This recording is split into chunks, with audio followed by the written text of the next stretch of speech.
1, 2, 3, 4, 21. Pourquoi y a-t-il 21 rayures sur la marinière? Bonjour.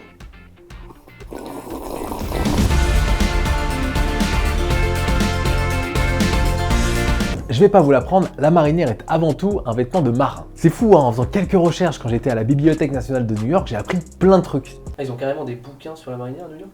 Non, enfin j'étais sur mon téléphone sur Wikipédia, mais c'est pareil, non? La marinière apparut pour la première fois au XVIIe siècle pour repérer les marins tombés en mer. Ça donnait à peu près ça.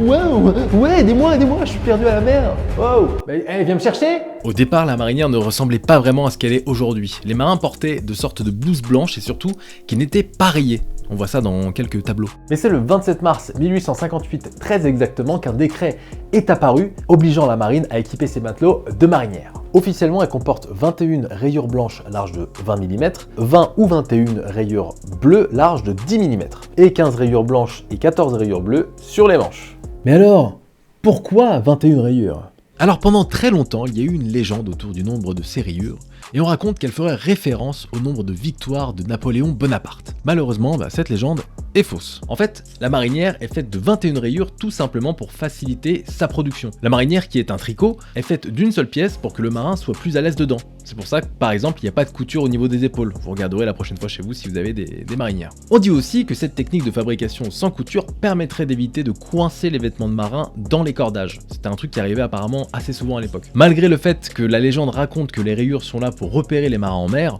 on dit aussi que l'indigo, ce qui permettait de créer les rayures bleues, coûtait très cher à l'époque. C'est pour ça que les marinières étaient donc rayées et surtout que les rayures bleues étaient moins épaisses que les blanches. La marinière était faite en jersey de coton et descendait jusqu'aux genoux. Elle servait aussi alors de sous-vêtements, parce qu'à l'époque ils portaient pas forcément de sous-vêtements.